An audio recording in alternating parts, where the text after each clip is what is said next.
Namaste. This is Mother's prayer dated May 28th, 1914. And again, she would reveal to us what kind of relation we should have with the divine. It is through relation with the divine that we become one with the divine. Unlike the jnani, who doesn't form relation with the divine, he sits in meditation and contemplates and ascent and descent and everything is happening inside. But the bhakta says, I wait for you. So, how does she address the Lord? How does she see the divine? Because there are several ways we have conception of the divine. One, that he is high above, the divine of Semitic religions, who is high above with a carrot and rod, busy punishing us or rewarding us. But in Indian thought, divine is setting everything into motion as well as in everything. Ishavasyamidam sarvam yat kincha jagatyam jagat. So this prayer, thou settest in motion, thou stirrest and churnest the innumerable elements of this world, so that from their primal darkness, their primeval chaos, they may awaken to consciousness and the full light of knowledge.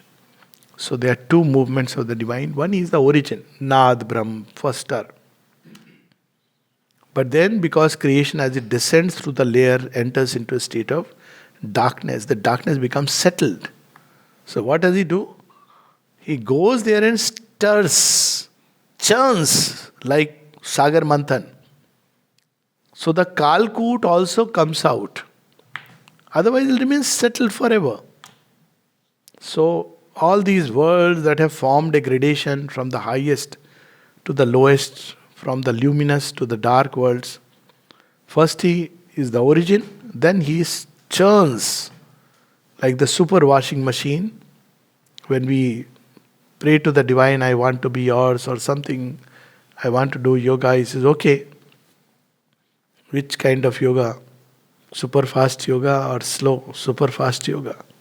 So he has a big machine, giant washing machine. Not IDB, DDB, divine.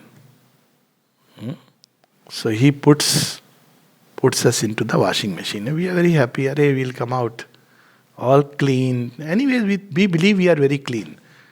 Then when the super rain of the divine starts setting into motion, then we discover idhar se bhi mail nikal raha hai. All the dirt is coming out.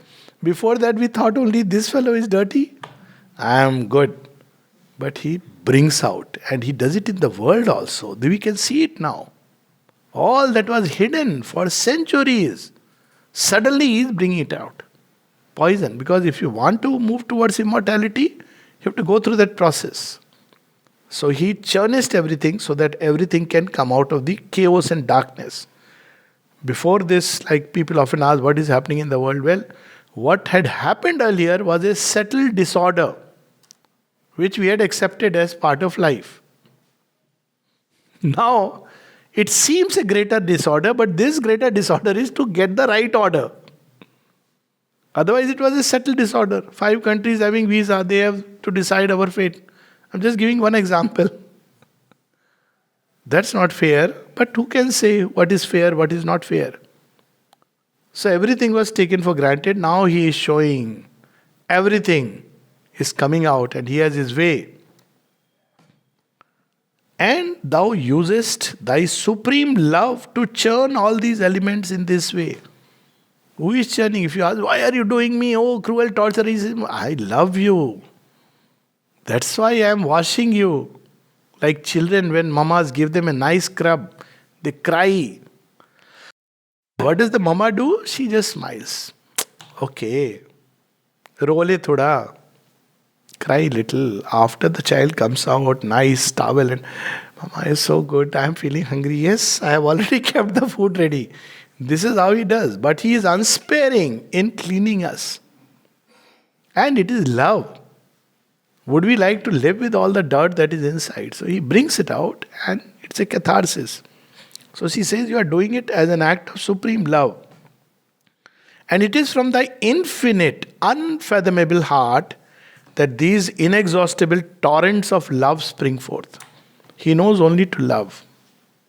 So all this love which is churning everything, annihilating what needs to pass away, transforming everything. Mother says so beautifully the difference between the power of purification and the power of love.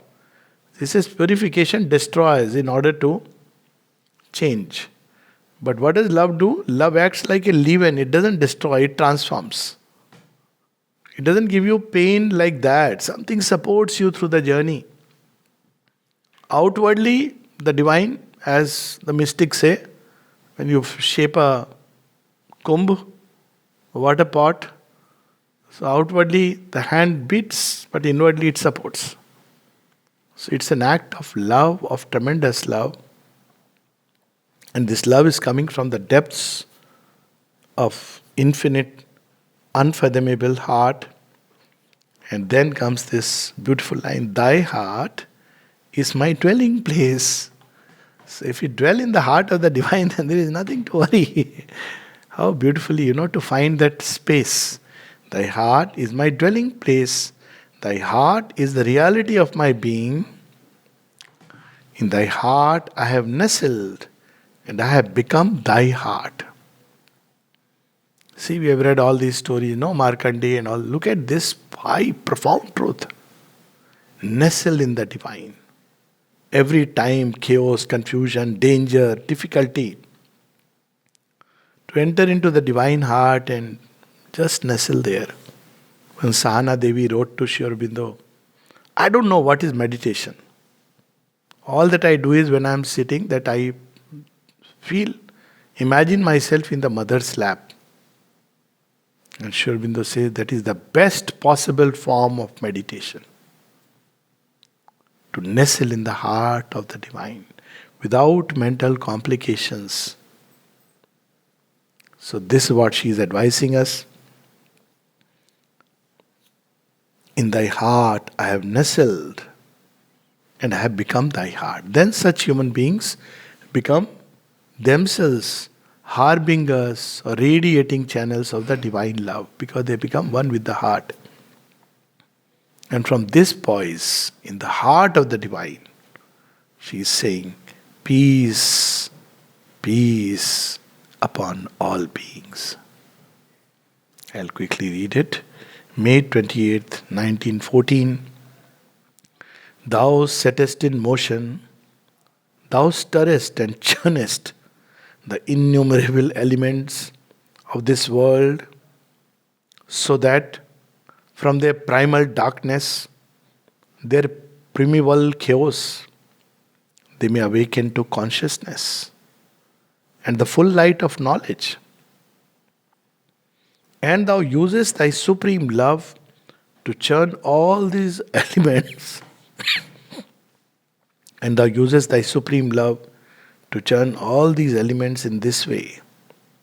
And it is from thy infinite, unfathomable heart that these inexhaustible torrents of love spring forth. Thy heart is my dwelling place. Thy heart is the reality of my being. In thy heart I have nestled and I have become thy heart. Peace, peace upon all beings.